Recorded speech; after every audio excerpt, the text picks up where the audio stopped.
കലൂരിലെ നൃത്തപരിപാടി വിവാദങ്ങൾ അവസാനിക്കുന്നില്ല. എന്തായാലും അതിൻ്റെ ഇവൻറ്റ് മാനേജ്മെൻറ്റ് കോർഡിനേറ്റർ അടക്കം ഹാജരാകണമെന്ന് പറയുന്നത്. ഇപ്പോൾ കേൾക്കുന്ന വാർത്ത ദിവ്യ ഉണ്ണി എന്ന് പറയുന്ന ഇതിനകത്തെ പ്രധാന നർത്തകി അവർ അമേരിക്കയിലേക്ക് തിരിച്ചുപോയി. ഇന്നലെ രാത്രി പോയി. ആവശ്യമുണ്ടെങ്കിൽ അവരെ ചോദ്യം ചെയ്തേക്കുമെന്ന് പോലീസ് അറിയിച്ചിരുന്നു. അപ്പോൾ മൊത്തം ഒരു ദുരൂഹതയുണ്ടോ?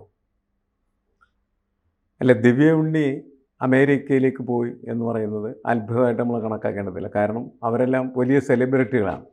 സെലിബ്രിറ്റികളെ സാധാരണ പോലീസുകാർ സംരക്ഷിക്കുകയാണ് ചെയ്യുന്നത്.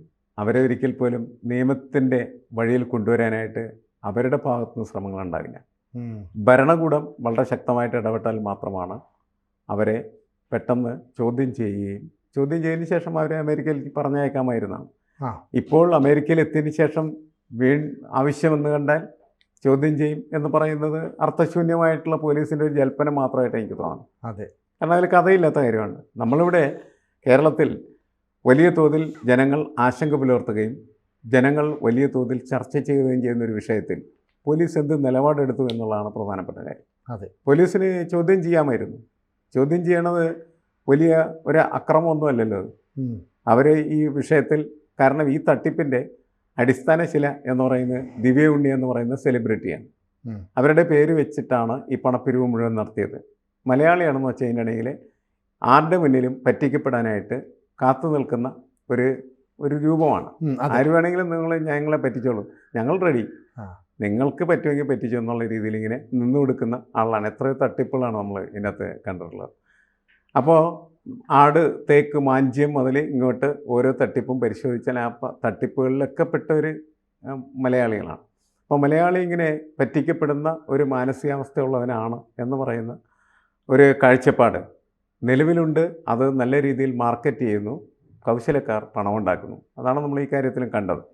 അപ്പോൾ അവർ തന്നെ പറയുന്നത് 3 കോടിയിലധികം രൂപയുടെ കാര്യമാണ്. എനിക്ക് തോന്നുന്നത് അതല്ല, അതിനേക്കാൾ വളരെ കൂടുതൽ പണം അവർ പിരിച്ചിട്ടുണ്ട് എന്നുള്ളതാണ്. കണക്കനുസരിച്ചാണ് അവരുടെ ഈ 3 കോടിയിലധികം രൂപ എന്ന് പറയുന്നത്.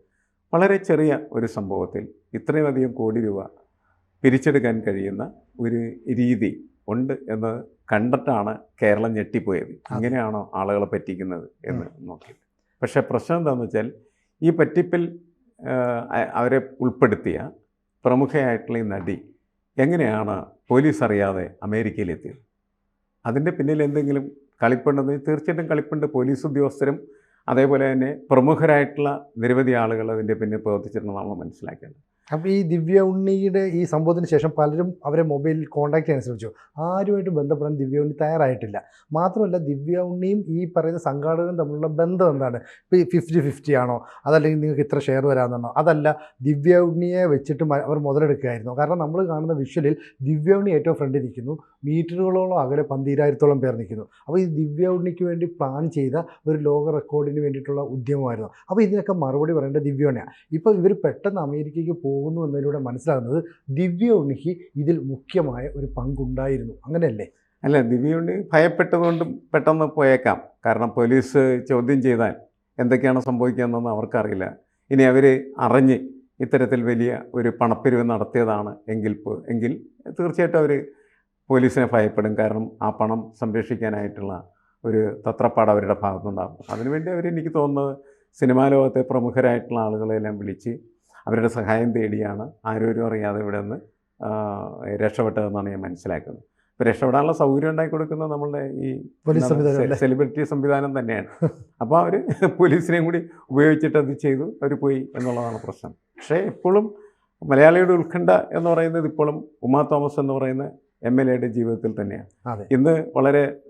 ഇന്നലെയും സന്തോഷകരമായിട്ടുള്ള വാർത്തയാണ് നമ്മൾ കേട്ടത്. കാരണം വെച്ചാൽ അവർ ഹാപ്പി ന്യൂ ഇയർ പറഞ്ഞു, മക്കളോട് സംസാരിക്കുന്നു, കണ്ണു തുറക്കുന്നു, നേഴ്സിനോട് പറഞ്ഞു. ഇങ്ങനെയൊക്കെ പറഞ്ഞപ്പോൾ അവർ സാധാരണ ജീവിതത്തിലേക്ക് ഉടൻ തിരിച്ചു വരും എന്ന് തന്നെയാണ് നമ്മൾ പ്രതീക്ഷിക്കുന്നത്. അത് ആണ് നമ്മുടെ ഒരു ആശ്വാസവശാൽ.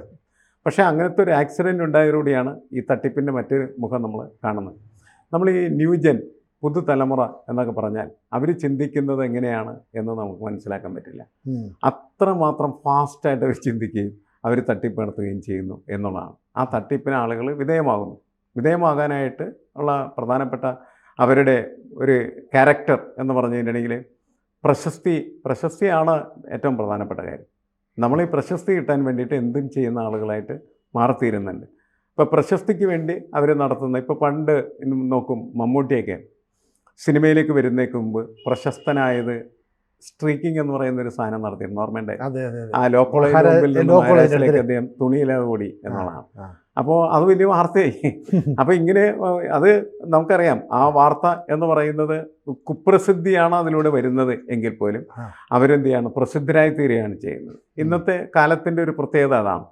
ഏറ്റവും മോശമായിട്ടുള്ള കാര്യങ്ങൾ ചെയ്താലും നല്ല കാര്യങ്ങൾ ചെയ്താലും പ്രശസ്തിയിലേക്ക് വരാനായിട്ടുള്ള വഴിയാണെന്ന് വെച്ചാൽ അത് നല്ലതാണ്. അതായത് നിങ്ങൾ എന്ത് ചെയ്യുന്നു എന്നുള്ളതല്ല പ്രശ്നം, അതിൻ്റെ ഫലം എന്ന് പറയുന്നത് പ്രശസ്തി കിട്ടുന്നതാണോ എന്നുള്ളതാണ്.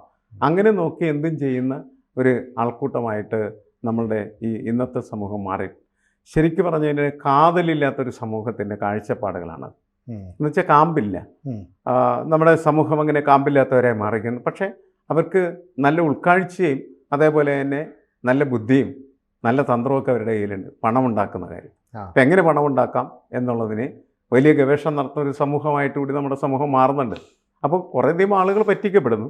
കുറേ ആളുകൾ പറ്റിക്കപ്പെടുമ്പോഴാണ് കുറേ ആളുകൾ എന്ത് ചെയ്യുന്നു, സമ്പന്നരായി മാറുന്നത്. ഈ നൃത്ത പരിപാടി എന്ന് പറയുന്നത് എന്തിനാണ് ഗിന്നസ് സർട്ടിഫിക്കറ്റ്, എന്താണ് പ്രസക്തി അതിൻ്റെ? നമ്മളൊന്ന് കാര്യമായിട്ട് ആലോചിച്ച് നോക്കുക, എന്താണ് അതിനകത്ത് ഉള്ളത്? അതിനകത്തൊന്നുമില്ല, ഒരു ചുക്കുമില്ല. 12,000 നർത്തകർ ഒരു ഗ്രൗണ്ടിൽ നിന്ന് നൃത്തം ചെയ്യുന്നു. ഇപ്പം നമ്മളിത് ഈ പത്രത്തിലൊന്ന് വാർത്ത എന്നൊക്കെ പറഞ്ഞ് ഈ ആളുകളുടെ പിരിവ് വാർത്ത മാത്രമാണ്. അതെ.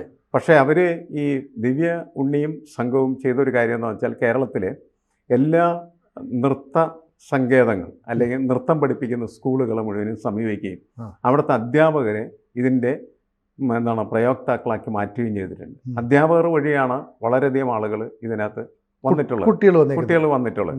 അതല്ലാതെ നേരിട്ട് വന്ന കുട്ടികളുണ്ട്, അത് വളരെ കുറച്ചേ ഉള്ളൂ. ബാക്കിയെല്ലാം ഈ നൃത്ത സ്കൂളുകളെ കേന്ദ്രീകരിച്ചാണ്. ഓരോ നൃത്ത സ്കൂളുകൾക്കും ഈ സംഘാടകർ ഒരു പണം വാഗ്ദാനം ചെയ്തിട്ടുണ്ടാവും എന്നാണ് ഞാൻ കണക്കാക്കുന്നത്. കാരണം ആ പണം വാഗ്ദാനം ചെയ്യുന്നതിൻ്റെ അടിസ്ഥാനത്തിലായിരിക്കണം ഈ നൃത്ത അധ്യാപകരെല്ലാം ഇതിൻ്റെ ഏജൻസ് ആയിട്ട് മാറിയത്. അല്ല, അങ്ങനെ അല്ലാതെ ഓരോ ഓപ്ഷൻ ഉണ്ടല്ലേ? അതായത് ഈ നിങ്ങളുടെ സ്കൂളിലെ തിരഞ്ഞെടുത്ത എന്താണെന്ന് വെച്ചാൽ ഈ ഏരിയയിൽ ഏറ്റവും നല്ല ഡാൻസ് സ്കൂൾ നിങ്ങളുടെയാണ്. അപ്പോൾ ദിവ്യ ഉണ്ണിയുടെ ഒപ്പം ഡാൻസ് കളിക്കാൻ നിങ്ങളുടെ സ്കൂളിലെ കുട്ടികളെ സെലക്ട് ചെയ്യുന്നു. അപ്പോൾ ഇവർ വിചാരിക്കുന്നത് എന്താ, ഞങ്ങളുടെ സ്കൂളിലെ കുട്ടികളെ ദിവ്യ ഉണ്ണിയുടെ ലെഫ്റ്റ് സൈഡിൽ നിർത്തും, കുറച്ച് പേരെ റൈറ്റ് സൈഡിൽ നിർത്തും. ഈ 12,000 സ്കൂളുകാർക്ക് ഇത് തന്നെ ആയിരിക്കില്ലേ പറയുന്നത്? അപ്പോൾ പറഞ്ഞു പറ്റിക്കലും കൂടെ ആവില്ലേ? കാരണം എന്താ വെച്ചാൽ 3,000 രൂപ മുതൽ 5,000 രൂപ വരെ ഒരു കുട്ടിയുടെ കയ്യിൽ നിന്ന് മേടിച്ചു. അപ്പോൾ ഈ ഡാൻസ് പഠിപ്പിക്കുന്ന കുട്ടികൾ, രക്ഷിതാക്കളുണ്ടല്ലോ, ഈ രക്ഷിതാക്കളോട് എത്ര രൂപ വേണമെന്ന് പറഞ്ഞാലും രക്ഷിതാക്കൾ കൊടുക്കും. അത് നമുക്ക് അറിയില്ല, അവരുടെ എന്തൊരു മണം വാങ്ങിക്കണം. കാരണം വെച്ചാൽ ഇങ്ങനെയുള്ള ഒരു പ്രോഗ്രാമിലേക്ക് നിങ്ങളുടെ കുട്ടിയെ തിരഞ്ഞെടുത്തിരിക്കുന്നു. അതെ, നിങ്ങളുടെ കുട്ടിയെ മാത്രം തിരഞ്ഞെടുത്തുള്ളൂന്നായിരിക്കും ടീച്ചർ പറയാൻ പോകുന്നത്. അതെ, ഒരച്ഛനും അമ്മയും അതല്ലേ അറിയുന്നത്. അതിന് ഇത്ര രൂപയാണ് ചെലവ് വരുന്നത്. ചെലവ് വരുന്നതെന്ന് പറയുകയാണെങ്കിൽ രജിസ്ട്രേഷന്റെ ഫീസ് മാത്രമല്ല, രജിസ്ട്രേഷൻ ഫീസ് മാത്രമല്ല, ഇവരെ പഠിപ്പിക്കണ്ടേ, പഠിപ്പിക്കുന്നതിന് അവർ കുറെ പണം കൊടുത്തിട്ടുണ്ടാവും. അതൊന്നും ഒരു രക്ഷിതാവും നമ്മളോട് പറഞ്ഞിട്ടില്ല എന്നുള്ള അത് സാധാരണ രീതിയിൽ കൊടുക്കുന്ന ഒരു ഫീസ്, അത് ഒരു അധ്വാനത്തിന്റെ ഭാഗമായിട്ട്. അതെ, ഇങ്ങനെ ഒരു വലിയ തുക ഓരോ രക്ഷിതാവും ഈ കുട്ടിക്ക് വേണ്ടിയിട്ട് ചെലവഴിച്ചിട്ടാണ് നമ്മൾ മനസ്സിലാക്കേണ്ടത്. അങ്ങനെയാണെന്ന് വെച്ചാൽ ഈ ഒരു മൊത്തം ബിസിനസ് നമ്മൾ പരിശോധിച്ച് കഴിഞ്ഞിട്ടുണ്ടെങ്കിൽ അത് നമ്മളീ പറയുന്ന 4-5 കോടിയിൽ ഒതുങ്ങി നിൽക്കുന്നതല്ല. അത് അതിനേക്കാൾ വളരെ കൂടുതൽ. കാരണം ഒന്ന്, ഈ കുട്ടികൾക്ക് പരിശീലനം കൊടുക്കുന്നതിന് വേണ്ടിയിട്ട് ഓരോ രക്ഷിതാവും കൊടുത്തിരിക്കുന്നതായിട്ടുള്ള ഫീസ്. 2, അവർക്ക് ആവശ്യമായിട്ടുള്ള വസ്ത്രം ഉണ്ടാക്കുന്നതിന് വേണ്ടി കൊടുത്തിരിക്കുന്നതായിട്ടുള്ള പണം. ഇതിപ്പോൾ 3,000 രൂപ രജിസ്ട്രേഷൻ ഫീസെങ്കിൽ ഈ ഫീസും അതേപോലെ തന്നെ വസ്ത്രത്തിൻ്റെ ചിലവ് എന്നൊക്കെ പറഞ്ഞിട്ടുണ്ടെങ്കിൽ അത് ഒരു 7,000 രൂപ എങ്കിലും വരാൻ സാധ്യതയുണ്ട്, അല്ലെങ്കിൽ അതിനേക്കാൾ കൂടുതൽ. അപ്പോൾ ഒരു 10,000 രൂപ ഒരു കുട്ടി യഥാർത്ഥത്തിൽ ഇതിനു വേണ്ടി മുടക്കിയിട്ടുണ്ട്. അപ്പോൾ മൊത്തം നമ്മൾ പരിശോധിക്കുന്ന സമയത്ത് ഒരു 12-13 കോടി രൂപയുടെ ഒരു ബിസിനസ്സായിരുന്നു യഥാർത്ഥത്തിൽ നമ്മളുടെ ഇവിടെ നടന്നത്. ഇതിനെക്കുറിച്ച് അധികാരികൾക്ക് എന്തെങ്കിലും വിവരമുണ്ടോ? ഒരു വിവരവും ഇല്ല എന്നുള്ളതാണ്. അപ്പോൾ ഈ ആട്, മാഞ്ചിയം, തേക്ക് എന്നൊക്കെ പറഞ്ഞ് പണ്ട് നമ്മളൊരു തട്ടിപ്പ് കേട്ടിട്ടുണ്ട്. ശരിക്കും ആ തട്ടിപ്പിന് ഒരു ന്യൂ വേർഷൻ തന്നെ പറഞ്ഞൂടെ? അത് എത്ര പൈസ പോയാലും മലയാളി ഒന്നും പഠിക്കില്ല എന്നുള്ളതൊന്നുമല്ല. മലയാളീനെ നമുക്ക് പഠിപ്പിക്കാൻ പറ്റില്ല, മലയാളീനെ പഠിപ്പിക്കാൻ പറ്റില്ല എന്നുള്ളതാണ്. എല്ലാ വർഷങ്ങളിലും ഈ തട്ടിപ്പുകൾ ആവർത്തിച്ചുകൊണ്ടിരിക്കുകയാണ് ചെയ്യും. തനി ആവർത്തനം എന്ന് നമ്മൾ പറയുന്നതിന് ചെറിയ വ്യത്യാസമുണ്ട്. നേരത്തെ നടന്നതുപോലെ ആയിരിക്കില്ല, പുതിയ രൂപത്തിലായിരിക്കും ഈ തട്ടിപ്പ്. ചിട്ടി, എത്രയോ വലിയ ചിട്ടി തട്ടിപ്പ് കേരളത്തിൽ പല സ്ഥലത്തും നടന്നുണ്ട്. നിക്ഷേപ തട്ടിപ്പുകൾ പലതരത്തിൽ നമ്മൾ അറിഞ്ഞിട്ടുള്ളതാണ്. ആടുമാഞ്ചിയം, തേക്ക് എന്നൊക്കെ പറയുന്നത് വ്യാപകമായ വലിയ തോതിൽ ചർച്ചയ്ക്ക് വിധേയമായതായിരുന്നു എന്നുള്ളത് കൊണ്ടാണ് അതിപ്പോഴും നമ്മുടെ മനസ്സിൽ തങ്ങി നിൽക്കുന്നത് എന്നാണ് പറയുന്നത്. അതുപോലെ തന്നെ ഈ എന്താണ് ഇരട്ടി, ഇപ്പോൾ നമ്മൾ 500 രൂപ കൊടുത്തു കഴിഞ്ഞാൽ 1000 രൂപ കിട്ടുന്നു, 1000 രൂപ എടുത്ത് 2000 രൂപ കിട്ടുന്നു എന്നൊക്കെ പറഞ്ഞിട്ടുള്ള ഒന്ന് വെച്ചാൽ എന്താണ് 10 വെച്ചാൽ 100 എന്നൊക്കെ പറഞ്ഞിട്ടുള്ള നമ്മുടെ ചീട്ടുകളിക്കാരുടെ മുദ്രാവാക്യമുണ്ട്. അതിന് സമാനമായിട്ടുള്ള രീതിയിൽ ഈ പണം ഇങ്ങനെ ഇരട്ടിപ്പിക്കുന്ന പണമിരട്ടിപ്പ്, തട്ടിപ്പ് നല്ല തലത്തിൽ നടന്നിട്ടുള്ളതാണ് പല ഘട്ടങ്ങളിലും. അതായത് ആദ്യം ഇങ്ങനെ നമ്മൾ 500 രൂപ കൊടുത്തു കഴിഞ്ഞാൽ നമുക്ക് 1000 രൂപ തരും, അടുത്ത ദിവസം നമ്മൾ 1000 രൂപ എടുത്ത് കഴിഞ്ഞിട്ടുണ്ടെങ്കിൽ 2000 രൂപ വരും. അങ്ങനെ കുറച്ച് ദിവസം നമുക്ക് ഈ പൈസ കിട്ടി വേണ്ടി, പിന്നെ നമ്മൾ 25,000 രൂപ എടുത്ത് തിരിച്ചൊന്നും കിട്ടില്ല. അപ്പോൾ അങ്ങനെ വലിയ തട്ടിപ്പായി. അതായത് ഒരാളിലല്ല, എല്ലാം നമ്മളിത് പറയുന്നത് ഒരാളുടെ കാര്യമാണ്. പക്ഷെ അത് ഒരു 10,000-ലധികം ആളുകൾ ഒരേ സമയത്ത് തട്ടിപ്പിക്കപ്പെടുകയും പിറ്റേ ദിവസം ഈ സംഘം അവിടെ നിന്ന് അപ്രത്യക്ഷമാകുകയും ചെയ്യും. അങ്ങനെ എത്രയോ കേസുകളാണ് നമ്മുടെ ഈ സമൂഹത്തിൽ നമ്മൾ ചർച്ച ചെയ്തത്. ഗോൾഡൻ പാലസ് എന്നൊക്കെ പറഞ്ഞിട്ട് പേരിൽ ഇതുമാതിരി തട്ടിപ്പുകൾ അരങ്ങേറിയത് ഒരു വലിയ കഥയായിരുന്നു. അങ്ങനെ എത്രയോ തട്ടിപ്പുകളാണ് ഉണ്ടായിട്ടുള്ളത്. ആ തട്ടിപ്പുകളൊക്കെ ഒരു വർഷക്കാലം കഴിയുമ്പോൾ വേറൊരു തട്ടിപ്പായിട്ട് വരും. അങ്ങനെ ഓരോ വർഷം കഴിയുന്നവരും പുതിയ പുതിയ രൂപത്തിൽ ഒരേ തട്ടിപ്പ് ആവർത്തിക്കപ്പെടുകയാണ് ചെയ്യുന്നത്. മലയാള വിഷയം ഒരു കാരണവശാലും അത് പഠിക്കില്ല. കാരണം മലയാളി എന്ന് പറയുന്നത് ഇങ്ങനെ ഈ എന്താണ് മോഹം, വ്യാമോഹം അത് വളർത്തി അത് വിറ്റഴിക്കും. നമ്മുടെ വ്യാമോഹങ്ങളെ വിറ്റഴിക്കാനായിട്ടുള്ള വേദികളായി ഇതെല്ലാം മാറിക്കഴിഞ്ഞിരിക്കുകയാണ് ചെയ്യുന്നത്. പണ്ട് MTയുടെ ഒരു സിനിമ ഉണ്ടായിരുന്നു, വിൽക്കാനുണ്ട് സ്വപ്നങ്ങൾ എന്ന് പറയും. എല്ലാ കാലത്തും സ്വപ്നം വിൽപ്പനയാണ്, പക്ഷേ സ്വപ്നങ്ങളുടെ രൂപങ്ങൾ മാറുന്നു എന്ന് മാത്രമല്ല. ഇപ്പം ഗിന്നസ് ബുക്കായി നമ്മുടെ സ്വപ്നം എന്ന് പറയും. അത് വിറ്റഴിച്ചു, ഒരുപാട് ആളുകൾ പറ്റിക്കപ്പെട്ടു, അത്യാഹിതം നടന്നതിൻ്റെ ഫലമായിട്ട് അത് ചർച്ച ചെയ്തു. നാളെ വേറൊരു തട്ടിപ്പ് വരും, നമ്മൾ തലവെച്ച് കൊടുക്കും, മാറുമെന്ന് നമ്മൾ കരുതേണ്ടതില്ല. പക്ഷേ ഈ ചർച്ചകളൊക്കെ നടക്കുമ്പോൾ കുറച്ച് ആളുകൾക്കെങ്കിലും അതിനെക്കുറിച്ചുള്ളൊരു ബോധമുണ്ടാകുകയും അവരതിൽ നിന്ന് പിന്തിരിയാനുള്ള സാധ്യത കൂടുകയും ചെയ്യുന്നു എന്നാണ് എനിക്ക് തോന്നുന്നത്. എന്തായാലും ഈ ദിവ്യ ഉണ്ണി ഇവിടുന്ന് അമേരിക്കയിലേക്ക് പോകണമെങ്കിൽ ഇവിടുത്തെ സർക്കാർ സംവിധാനങ്ങളും പോലീസും ഉൾപ്പെടെ അറിഞ്ഞിട്ടായിരിക്കും. അപ്പോൾ അവരുടെ ഒരു കണ്ണടച്ചു കൊടുക്കൽ തന്ത്രമായിരിക്കും. അത് വെറുതെ നോക്കി നിൽക്കുന്നു.